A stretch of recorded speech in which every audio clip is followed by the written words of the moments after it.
Shalom keluarga Saat Teduh. Selalu excited untuk menunggu Saat Teduh bersama. So, saya tahu sesuatu pasti akan terjadi ya. Katakan pada dirimu sendiri, percaya saja. Tiada yang mustahil bagi dia. Ini kesaksian dari orang-orang yang mengalami kalimat tersebut. Natalia Veste. Shalom Pastor dan tim, saya ingin berbagi kesaksian saya. Pada tanggal 25 September 2021, saya ikut Saat Teduh bersama bertemakan seluk-beluk janji Tuhan.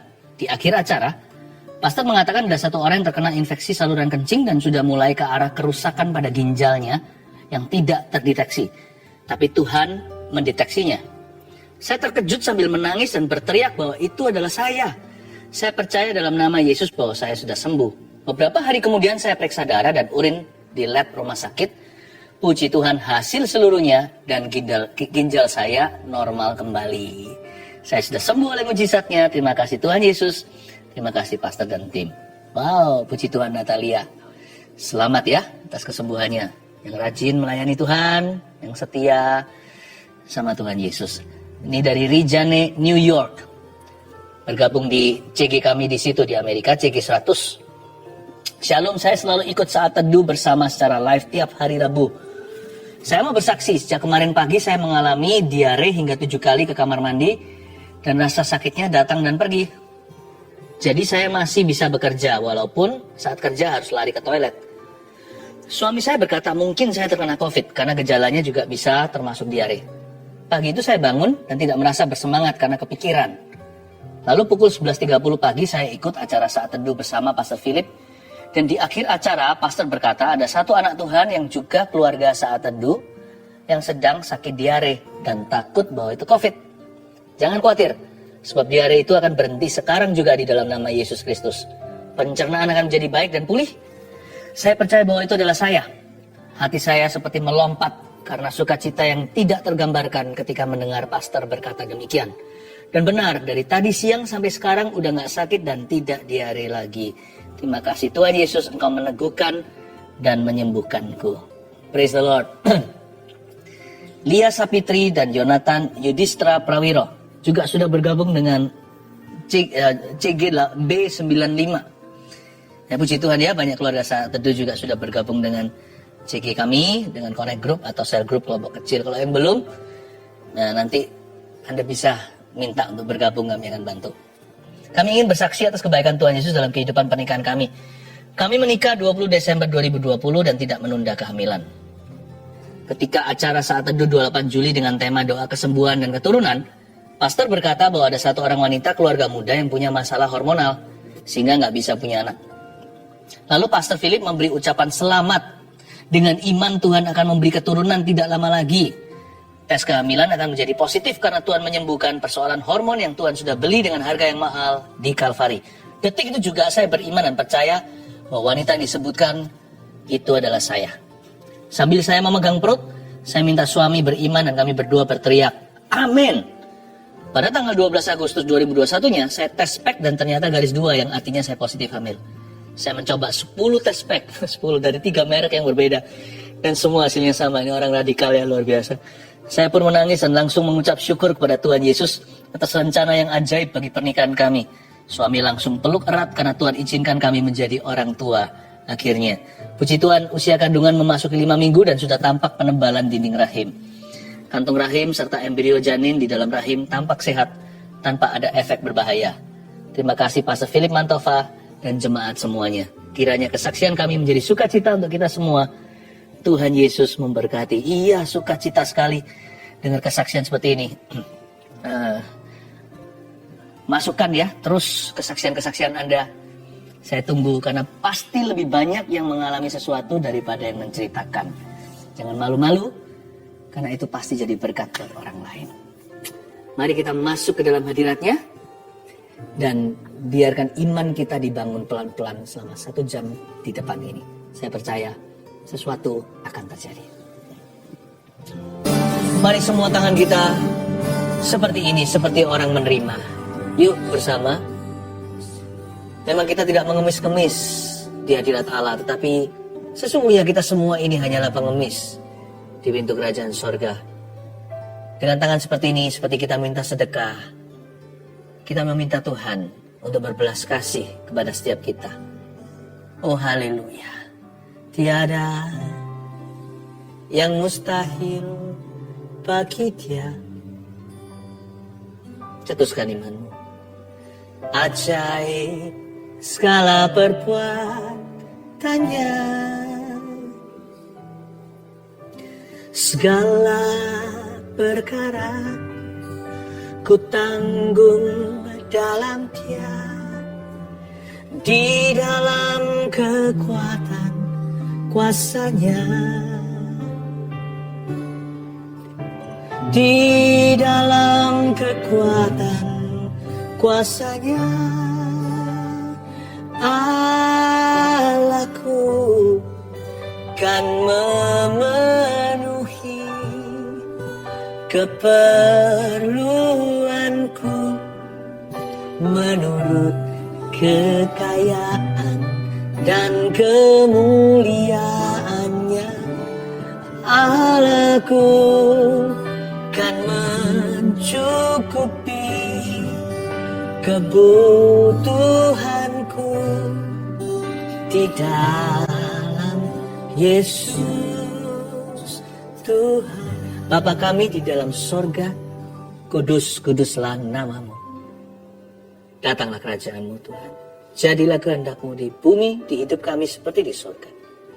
Berikan pada kami hari ini rezeki makanan kami yang kami perlukan. Dan janganlah tuntun kami ke dalam pencobaan. Bebaskan kami dari yang jahat dan ampuni segala dosa kekurangan kami seperti kami mengampuni yang bersalah pada kami. Sebab Engkau yang punya kerajaan, kuasa, kemuliaan sampai selama-lamanya di dalam Yesus Tuhan. Haleluya. Amin. Puji Tuhan. Kemarin hari Minggu saya ibadah onsite bersama dengan GMS Surabaya Barat. Saya menyampaikan seri pengajaran kitab Roma. Lalu tersisa ada beberapa ayat karena waktu ya. Ketika saya mengajar leluasa di gereja, ada waktu lebih banyak untuk menyampaikan firman Allah. Saya dalami, betul-betul sampaikan sesuatu yang mendalam. Nah, seringkali waktunya tidak keburu untuk selesaikan semua. Jadi hari ini menjadi menu saat teduh. Buka dengan saya di kitab Roma. Kitab Roma pasal yang keempat ayat 13 sampai ayatnya yang ke-25 itu yang tersisa kemarin. Saya sampaikan saat ini hari Rabu. Saya beri judul Hidup dengan Iman.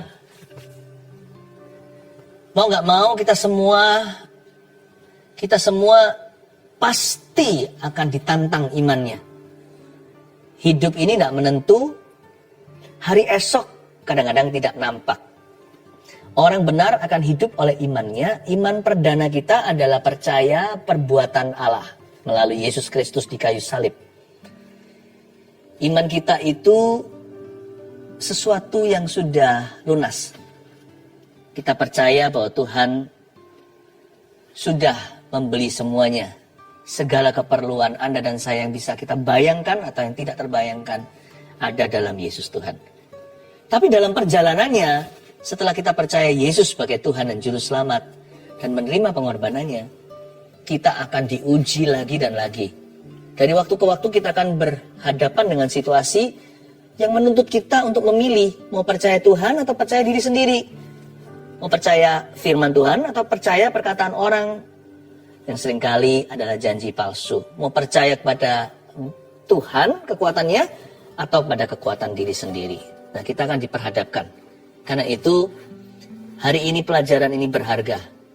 Kita akan dilatih bagaimana beriman. Kita baca dulu ayat 13, Roma 4. Sebab bukan karena hukum Taurat telah diberikan janji kepada Abraham dan keturunannya bahwa ia akan memiliki dunia, tapi karena kebenaran berdasarkan iman.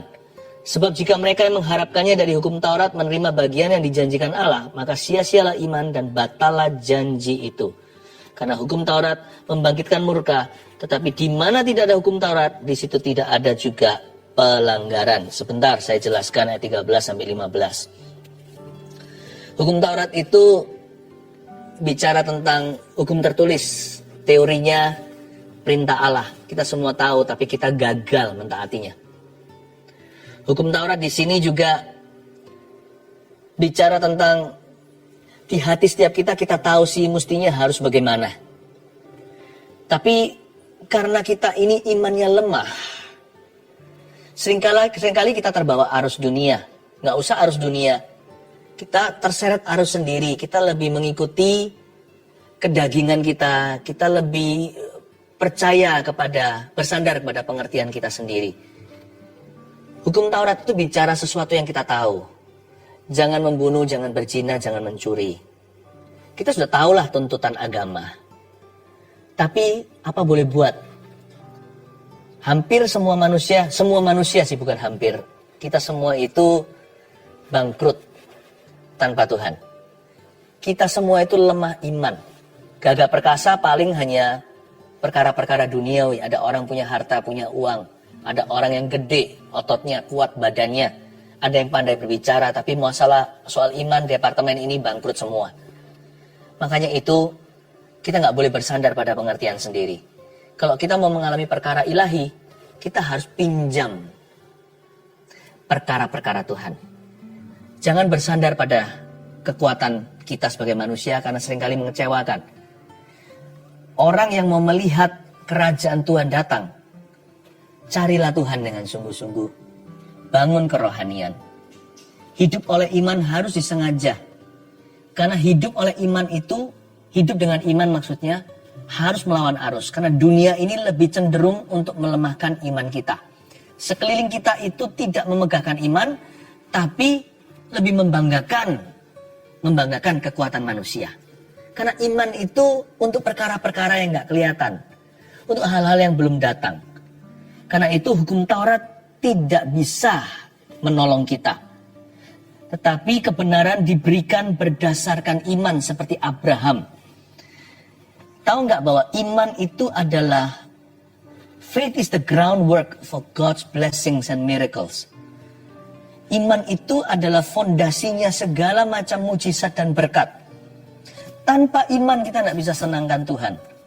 Kalau kita nggak beriman sama Tuhan Yesus dan pada firman-Nya, kita nggak akan mengalami terobosan dan kemenangan. Sekalipun Tuhan cinta kita, sekalipun kita ngaku-ngaku sayang sama Tuhan Yesus, orang yang mau beriman sama Tuhan itu harus lawan arus. Terjadi peperangan rohani.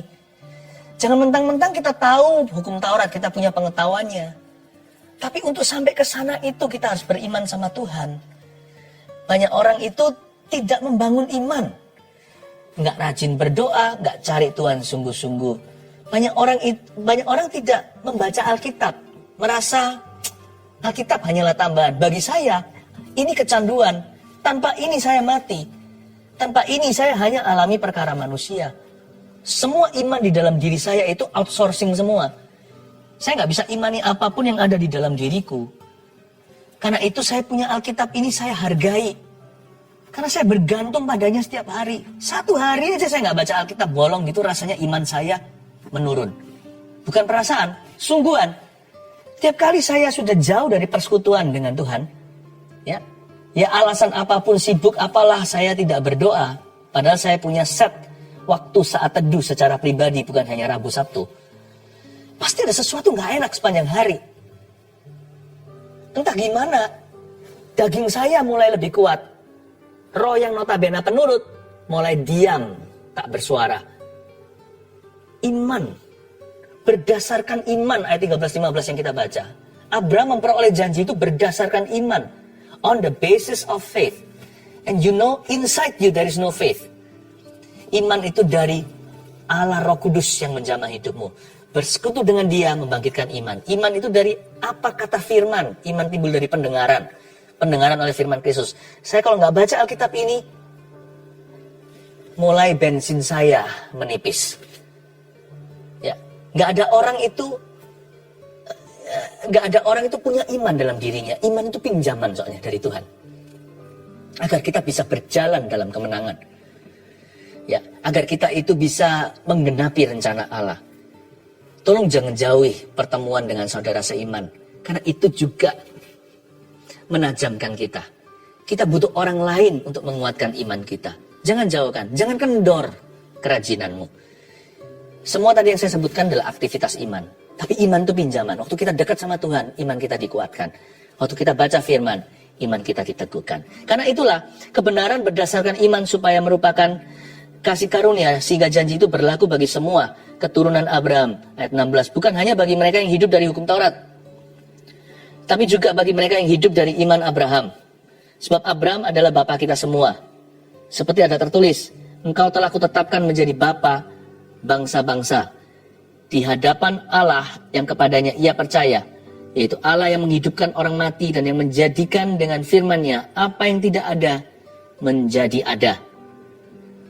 Sebab sekalipun tidak ada dasar untuk berharap, namun Abraham berharap juga dan percaya bahwa ia akan menjadi bapa banyak bangsa. Menurut yang telah difirmankan, demikianlah banyaknya nanti keturunanmu. Abraham memperoleh janji. Janjinya nggak masuk akal. Dia pada waktu umur sudah mendekati 100 tahun, ya kan? Sorry, masih belum mendekati 100 tahun. Waktu dia umur 75 tepatnya, tapi sudah kakek-kakek tua, diberitahu kamu akan punya anak nomor 1. Itu seperti kita seringkali bercanda sama teman-teman kita yang sudah umur 50. Ayo, kapan anak berikutnya? Enggak mau. Udah tua, umur 50 aja tabu kalau kita bicara kapan hamil lagi. Ini Abraham udah 75-an, Sarah juga tidak jauh-jauh dari usianya. Mereka berdua sudah tua bangka. Tiba-tiba dapat janji, kamu akan dapat anak. Anak kandung nih, anak pertama dari Sarah. Wow, kayaknya nggak masuk akal. Pertanyaan saya adalah, Abraham dapat janji itu karena dia itu sempurna? Enggak. Abraham dapat janji itu karena kasih karunia. Orang-orang Israel zaman itu membanggakan bahwa Abraham itu adalah bapak orang bersunat. Tapi jangan lupa, sebelum hukum sunat diberikan kepada orang Yahudi, Abraham sudah terima janji. Dan bertahun-tahun sebelumnya. Baru hukum sunat itu diberikan kemudian. Ya, saya kasih satu pencerahan. Waktu Abraham punya anak Ismail, ya kan, anak di luar rencana Allah. Di situ ada penyunatan terjadi juga. Dengan kata lain, kabar baiknya di sini, Allah tidak menunggu hingga Anda sempurna baru memberimu janji atau menggenapi janjinya. Abraham loh sempurna apanya? Musa seorang pembunuh, Paulus seorang penganiaya, Daud seorang pezina. Saya ngomong gini bukan menghalalkan dosa. Dosa itu ada konsekuensinya. Musa lari ke Midian 40 tahun bersembunyi dari Firaun. Daud harus membayar harga yang mahal karena perzinahannya dengan Batseba. Anak mereka meninggal dunia, bayi yang tiada bersalah. Lalu belum lagi terjadi huru-hara. Nantinya dia dikudeta sama putra sendiri, Absalom namanya. Abraham juga gara-gara Ismail ini pedih hatinya. Dia harus melihat anak itu pergi di padang gurun belantara, entah kemana, gimana pun juga kan tetap itu adalah darah dagingnya. Terjadi pertengkaran, cekcok antara Abraham, Sarah, beritahu Hagar tolong diusir sana. Dosa itu nggak ada enaknya. Apa sih yang kita tuai dari dosa? Coba pikirkan. Selain rasa malu, rasa guilty, rasa tertuduh. Nggak enak. Hanya trauma panennya. Tapi meskipun saya beritahu semuanya ini, meskipun demikian, Tuhan tidak menunggu orang-orang yang sempurna untuk menggenapi janji. Saya ngomong begini sekali lagi bukan supaya menghalalkan dosa dan berkata nggak apa-apa sana biar berdosa, Tuhan tetap kasih janji kok. Sana silakan jatuh, Tuhan tetap genapi janjinya. Enggak loh ya. Yang bayar tuh nanti sakit berdarah itu kita. Tapi dari sisi kasih karunia, remember this. Ini fakta, ini firman. God gave the promise to Abraham. Tuhan memberikan janji kepada Abraham dan menggenapi janjinya. Bukan karena Abraham sempurna. Bahkan sebelum ada hukum sunat tiba. Karena bagi orang Yahudi, sunat itu holy. Belum ada hukum Taurat, gitulah ceritanya. Tuhan sudah memberi janji ketika Abraham masih ada di rumah bapaknya yang syarat penyembahan berhala. Tuhan ngomong sama dia, pergilah ke sebuah negeri. Dan negeri itu akan kuberikan kepadamu dan keturunanmu. Dan keturunanmu nanti akan seperti pasir banyaknya. Seperti bintang di atas langit. Abraham masih di rumah berhala orang tuanya. Ini semua saya katakan, sekali lagi bukan untuk membenarkan dosa. Tetapi untuk meneguhkan, mendorong, to encourage, untuk mendorong orang-orang yang merasa tidak layak seperti Anda dan saya. Orang-orang berdosa yang terus mempertanyakan, Apakah Tuhan cinta? Apakah Tuhan mengasihiku? Apakah ada masa depan bagi diriku? Lihat Abraham. Biarkan Anda semakin teguh. Lihat Daud. Lihat Musa. Lihat Paulus. Biarkan Anda diteguhkan. God is giving you a promise for your future now. Sekalipun sekarang Anda dan saya masih berlumuran salah. Sekalipun kita tidak layak menerimanya. Itulah sebabnya hidup oleh iman itu, hidup dengan iman itu sangat penting. Kalau Tuhan berbicara jangan berkata, tapi aku ini kan gak layak. Katakan ya dan amin. Lalu itulah titik perubahanmu. Ketika Anda percaya, mulai hari itu Anda akan hidup berbeda. Jangan tawar. Jangan negosiasi. Kalau Tuhan sudah finalkan. I have a plan for you. Aku punya rencana bagimu. Masa depan penuh pengharapan. Rancangan damai sejahtera. Jangan berkata but, tapi Tuhan. Jangan begitu. Jangan biasakan latah sama Tuhan Yesus. Kalau Tuhan ngomong sama kita hari ini, katakan ya dan amin. Seperti Samuel. Dia belum kenal Tuhan. Samuel itu dengar suara. Samuel dia bahkan gak tahu itu Allah. Tapi sesuai nasihat Eli mentornya, dia akhirnya berkata, ini aku, hambamu, berbicaralah kepadaku.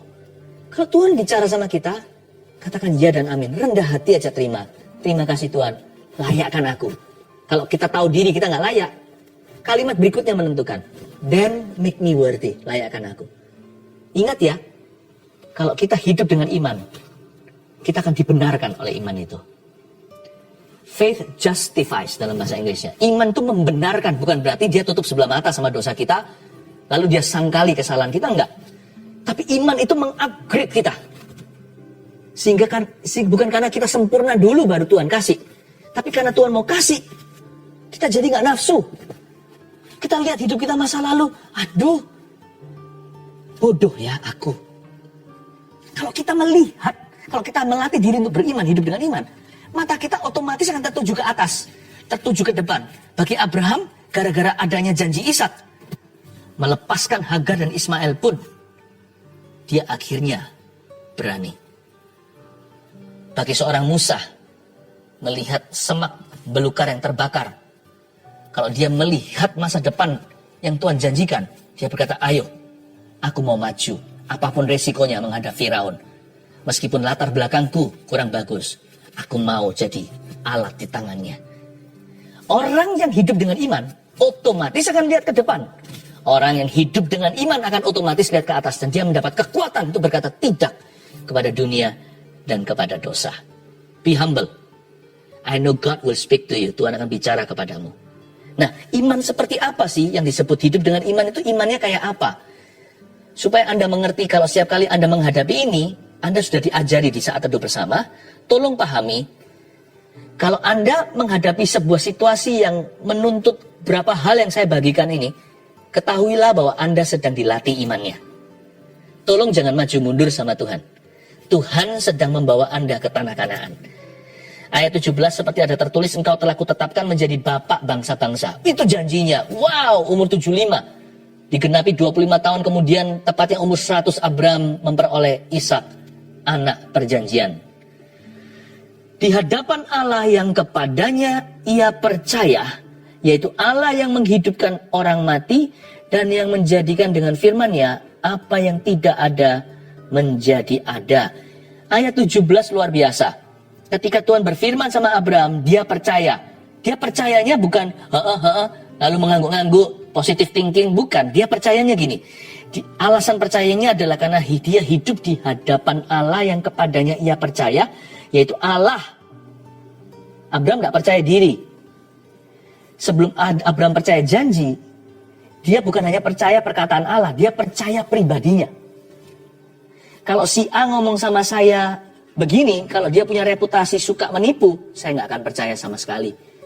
Tapi kalau yang bicara sama saya adalah seorang yang integritasnya tidak dipertanyakan, seorang yang bereputasi bersih, dia selalu tepat janji, orang yang berwibawa, orang yang berpengaruh, dia ngomong apa sekalipun dia manusia bukan Allah, saya cenderung percaya. Abraham itu percaya sumbernya sebelum dia percaya perkataannya. Belajar dari Abraham dulu. Kalau kita percaya sama Allah, percaya sama Yesus, then believe what he says about you. sekalipun nggak masuk akal. Imannya begini, di hadapan Allah yang kepadanya ia percaya, yaitu Allah yang menghidupkan orang mati. Nah ini adalah karakter Allah yang dia percayai. Dia percaya kepada Allah yang menghidupkan orang mati. Padahal sebelum Abraham belum ada orang mati yang dihidupkan. Belum ada. Dia percaya kepada Allah yang menghidupkan orang mati dan yang menjadikan dengan firman-Nya apa yang tidak ada menjadi ada. Satu, tulis ini. Abraham beriman pada kemampuan Allah, bukan manusia. Dari waktu ke waktu ya, dalam konteks yang berbeda setiap kita ya, kita kan diperhadapkan dengan situasi, kita harus percaya kepada, kita dihadapkan pada sebuah pilihan, percaya kepada Allah atau percaya kepada manusia. Percaya kepada Tuhan atau percaya kepada keadaan, kita masih diperhadapkan. Ingatlah kalau kita menghadapi situasi seperti itu, apalagi di pojokan, ketahuilah bahwa Allah sedang melatih imanmu. Di saat seperti itu, saya sarankan kita semua belajar untuk hidup dengan iman. Iman Abraham itu jelas, dia percaya kepada Allah yang menghidupkan orang mati, padahal belum ada kasus. Pada waktu dia membawa Ishak naik ke atas nantinya, waktu mau disembelih, dia menuruti perintah Tuhan, itu dia percaya dalam hatinya. Ibrani menjelaskan nanti lewat pewahyuan Allah, lewat penulisnya, bahwa apa yang terjadi dulu itu begini loh cerita sesungguhnya. Abraham itu dalam hati berdialog dengan diri sendiri. Aku taat saja sebab aku tahu sekalipun Ishak ini dibunuh. Tapi karena Tuhan berkata jelas lewat Ishak, ada perintahnya, ada firman-Nya. Ishak itulah, lewat Ishak. Tuhan jelas berkata lewat Ishak. Akan nanti keturunanmu yang akan menjadi berkat bagi bangsa-bangsa. Dia berdialog, dia berpikir, dia merenungkan. Kalaupun hari ini dia mati, Tuhan akan bangkitkan lagi. Dia yakin pada kebangkitan sebelum ada kasus kebangkitan sama sekali. Siapa yang memberitahu Abraham? Pasti Bapak yang membisikkan ke telinganya. Itu pewahyuan. Iman itu tidak bisa kita buat-buat. God will whisper it to you. But you will have a choice tuh. Seperti Abraham, kita akan punya pilihan. Mau taat atau mau menyangkali. Kita mau menuruti atau memungkiri. Kita lebih percaya pada Tuhan atau akhirnya kita putuskan untuk kompromi.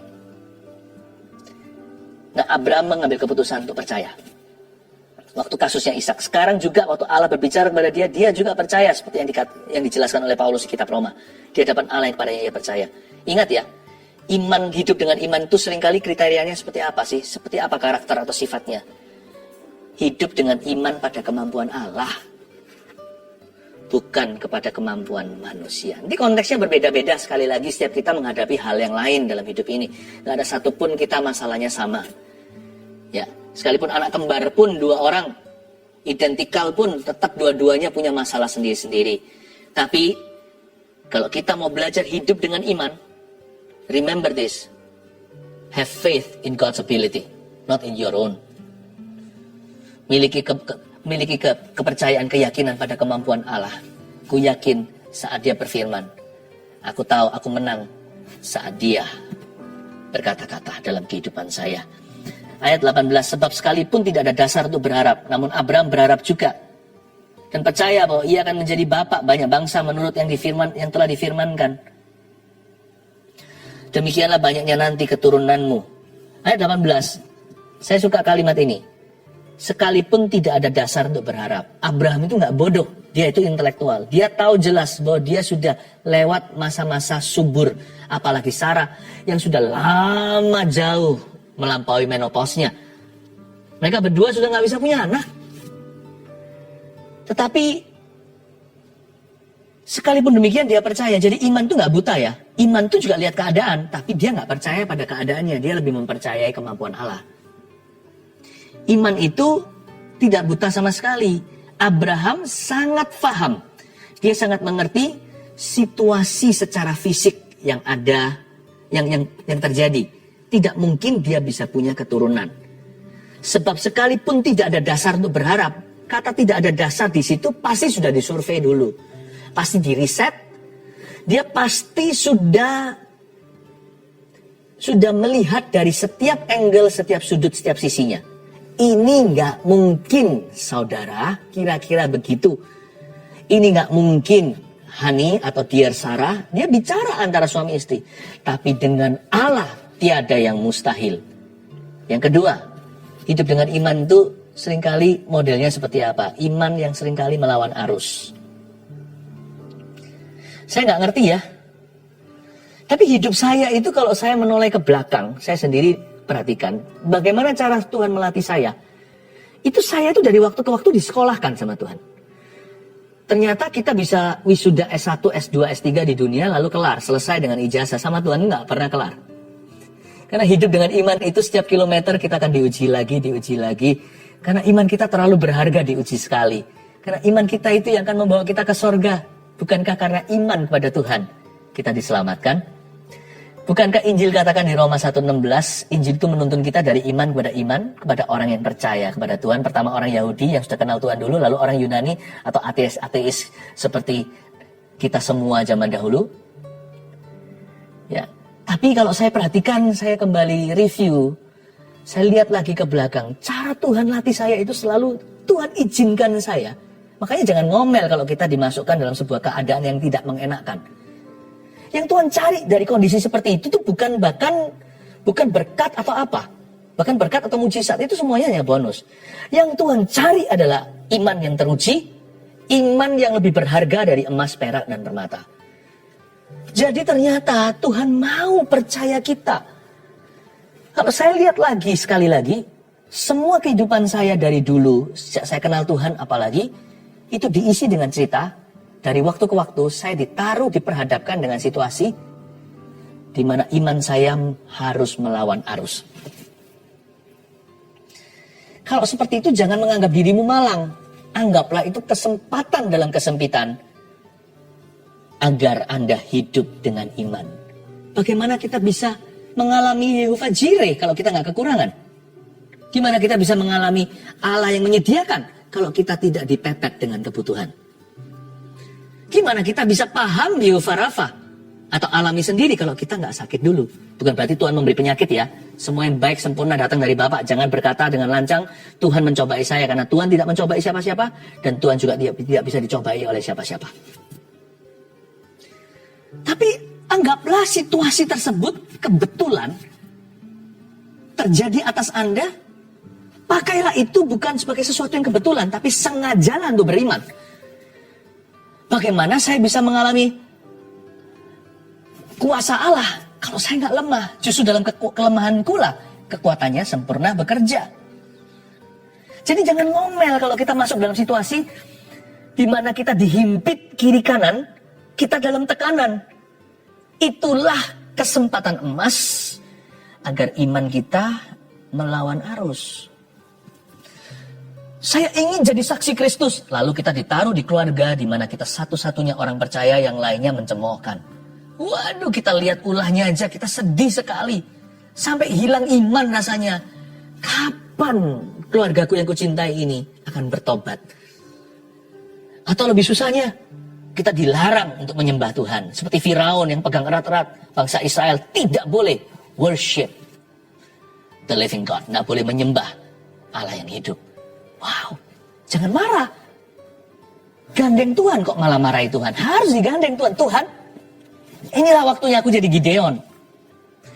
Inilah waktunya Tuhan. Gimana orang bisa tahu Daud itu terbuat dari apa? Bahwa dia itu imannya baja. Kalau enggak dihadapkan dengan Goliat. Iman yang seringkali melawan arus. Orang seringkali berkata begini kan, kerap kali kita berkata hidup dengan iman, hidup dengan iman. Tapi kita nggak ngerti definisi iman itu apa. Ketika sungguh-sungguh kita disambar dengan yang namanya geledek kehidupan atau dengan halilintar masalah. Lalu tiba-tiba keplok gitu, imannya langsung jatuh ke tanah. Tak ada tulang, tak ada ototnya. Jangan. Hidup dengan iman itu baru kelihatan ketika dalam persoalan. Iman yang seringkali melawan arus, itu Tuhan senang. Bukan berarti orang yang suka menantang ya, cari masalah. Saya nggak bicara tentang iman yang nekat ya. Itu menurut saya kurang bijaksana. Tapi kalau memang keadaannya sudah tiba, dan arus satu-satunya untuk bisa percaya pada Tuhan itu adalah melawannya. Ngikuti saja terbawa, Anda pasti akan hilang, dan lawanlah arus. Terima kasih Tuhan untuk problema yang kuhadapi. Menjadikan aku umat pilihan-Mu. Yang terakhir ayat 19. Dan imannya tidak menjadi lemah. Ini sudah kurun waktu. Walaupun ia mengetahui bahwa tubuhnya sudah sangat lemah. Karena usianya telah kira-kira 100 tahun dan bahwa rahim Sarah telah tertutup. Tetapi terhadap janji Allah ia tidak bimbang karena ketidakpercayaan. Dia nggak bimbang karena lama menunggu. Malah ia diperkuat dalam imannya. Dan ia memuliakan Allah. Bukan malah lemah, malah semakin kuat. Dengan penuh keyakinan bahwa Allah berkuasa untuk melaksanakan apa yang telah ia janjikan. Pernah nggak kita doa nggak dijawab-jawab? Menunggu kok nggak tiba-tiba? Menanti mujizat mana? Nah, disinilah. Hidup dengan iman itu seringkali memasuki yang namanya kronos. Sebelum kairos, memasuki waktu manusia dulu. Sebelum memasuki waktu ilahi menerima janji. Abraham 25 tahun. Iman yang seperti apa sih hidup dengan iman? Melalui ujian waktu kok belum juga digenapi? Iman kita harus seperti apa kalau kita mengaku kita hidup dengan iman? Yang ketiga, iman yang bertambah besar dan semakin kuat. Ya, kalau ada faktor waktu di dalam menunggu, then jadilah kuat. Tambah kuat, semakin besar imannya, bukan melemah. Seperti Abraham, walaupun ia mengetahui bahwa tubuhnya sudah sangat lemah, ia tidak menjadi lemah. Usianya sudah kira-kira 100 tahun. Sarah rahimnya sudah tutup. Tetapi terhadap janji Allah, ia tidak bimbang karena ketidakpercayaan. Hanya karena menunggu. Atau menantikan lama sekali. Malah ia diperkuat dalam imannya dan memuliakan Allah. Jangan imannya lemah. Banyak orang itu kuat imannya itu sprint. Hanya 100 meter lari. Tapi nggak bisa maraton dengan Tuhan. Abraham punya iman itu, jangan dikira instan. Ada hal yang instan. Apalagi waktu Tuhan genapi janji itu instantly. Tuhan datang saat itu, dalam wujud manusia dengan berapa malaikatnya bicara sama Abraham di pintu kemah. Sarah mendengar dan tertawa, makanya dapat nama Ishak dari situ. Tuhan berkata, persis tahun ini, persis tahun depan waktu ini kau akan menggendong bayi. Imannya itu ketika terjadi instantly, tapi waktu dia menunggu cukup lama. Kalau Anda masuk dalam kurun waktu untuk menanti janji, miliki iman yang bertambah kuat, itu disebut dengan hidup oleh iman. Dan imanmu harus semakin besar, bukan semakin kecil. Ya, jangan sampai lemah dalam menanti. Karena itu hal itu diperhitungkan kepadanya sebagai kebenaran. Kata-kata ini yaitu hal itu diperhitungkan kepadanya tidak ditulis untuk Abraham saja, tapi ditulis juga untuk kita. Jadi cerita ini untuk kita sebenarnya. Pada kita pun Allah memperhitungkannya. Karena kita percaya kepada Dia yang telah membangkitkan Yesus Tuhan kita dari antara orang mati. Sudah ada kasus sebelumnya yang kita lihat dan percayai. Kalau Abraham belum ada kasus kebangkitan, di belakang kita 2000 tahun lalu sudah ada kebangkitan yang mutlak. Kebangkitan Yesus Kristus. Imanmu tidak ompong, percayamu tidak hampa. Percayalah, iman kita berdasarkan kebangkitan Tuhan. Bahwa Tuhan sanggup melakukan segala perkara. Yaitu Yesus yang telah diserahkan karena pelanggaran kita. Dan dibangkitkan karena pembenaran kita. Dialah ya dan amin bagi setiap janji Allah dalam kehidupan kita. Hidup dengan iman ya. Iman seperti apa? Kita harus hidup oleh iman seperti itu. 1, iman pada kemampuan Allah, bukan manusia. 2, iman yang seringkali melawan arus. 3, iman yang bertambah besar dan semakin kuat. Makin lama, makin menjadi-jadi imannya. Jadi jangan kendor. Nunggu 3 tahun aja udah mundur dari Tuhan. Nunggu 3 bulan aja, nunggu 2 bulan aja udah kecewa. Saya tidak tahu seberapa lama kita menunggu. Yang pasti satu, kalau Tuhan berkata, itu pasti terjadi. Titik. Imanku teguh, tidak goyah. Saya tidak mendua hati. How about you? Haleluya. Barusan Roh Kudus mengatakan begini di hati saya. Beritahu sama jemaatku bahwa mereka adalah keturunan Abraham. Hai Ishak secara rohani, engkau akan menggali sumur-sumur yang mati. Oh, merinding saya mengucapkan ini. Glory to God. There's power in these words. Kekuasaan dalam kata-kata ini. Kalau di dalam Alkitab, di Israel khususnya, di bulan sekarang ini live-nya, September, Oktober, Berber ini adalah hujan akhir dalam panen atau agrikultur di Kanaan. Sedangkan Maret, April adalah hujan awal. Saya kok tergerak seperti Roh Kudus memberikan kalimat ini. Pekerjaanmu akan diberkati. You believe it? Do you believe that? Kalau Tuhan memakai mulut saya untuk mengatakan ini pada orang yang terpuruk pekerjaan, tidak sedikit orang-orang keluarga yang hancur juga karena urusan finansial. Memang benar, kita tidak boleh motivasi sama Tuhan, kita tidak boleh memanipulasi, minta-minta begitu. Tapi, do you know that God cares for you? Tuhan peduli sama Anda itu sampai sedetil itu sama kita semuanya. Sampai apa yang kita makan, minum, dan kita pakai. Itu Tuhan itu sangat sayang dan pedulikan. Listen, dengarkan. Iman timbul dari pendengaran oleh firman Kristus. Biar Kristus berbicara lewat mulut saya yang bersembunyi di balik salibnya. Hujan akhir akan tiba bagi pekerjaanmu. Ada dua kalimat yang muncul. Yang satu tadi, Ishak yang menggali sumur yang mati. Akan ada restorasi dan pemulihan.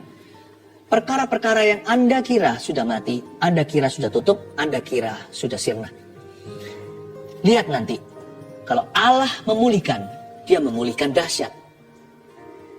Kalimat kedua yang muncul pada saya yang saya sampaikan kepada Anda adalah, you will not walk away empty. Kau tidak akan berjalan keluar, exit planmu itu akan membawa sesuatu. Seperti bangsa Israel, ya, waktu mereka keluar Mesir, mereka membawa di tangan mereka perhiasan orang-orang Mesir. Saya nggak berkata bahwa kita harus memikirkan soal harta atau kita mengingini, bukan ya. Tapi ini janji Tuhan. Ini firman loh, itu cerita Exodus atau keluaran. You'll not walk away empty. Karena itu jangan bunuh diri. Jangan Anda putus asa dan berkata, sia-sia semua berapa tahun dulu itu hancur semua lebur. No. You will not walk away empty. Mungkin itu secara materi, mungkin itu bukan. Mungkin setelah Anda keluar dari masalah Anda ini seperti dapur api, waktu Anda keluar, mungkin materi sirna, Anda jadi healthy. Tiba-tiba sakit lama itu gak pernah kambuh, atau sakit yang barusan saja Anda idap, pergi begitu aja, tanpa harus berobat dan keluar uang sama sekali. Ada juga yang secara materi, you will not walk away empty. Di dalam nama Yesus Kristus. Cepat ulurkan tangan ke depan, saya doakan untuk setiap permohonan ini. Oh Tuhan, let me feel their burden. Let me feel their burden. Biarkan saya merasakan ya Tuhan beban mereka. Oh Ramakaya, Nananamaya, Shun. Ananamatakaya, Shananamatakaya, Marama. Oh Ramataka, Marama. Ada seorang yang TBC paru-paru. Anda sudah batuk berbulan-bulan dan ada darah pula pada lendirnya. Berapa kali Anda batuk akhir-akhir ini? Tuhan menyembuhkanmu. Tuhan memberimu paru-paru yang baru. Oh luar biasa, Tuhan memberikan organ baru dari perpendaraannya. Tanpa dioperasi atau menggantikan bagian tubuh. Tuhan secara ajaib memberikan paru-paru baru. I rebuke that. Aku tengking TBC tuberkulosis itu di dalam nama Yesus Kristus. Terima kasih Tuhan, tiada yang mustahil.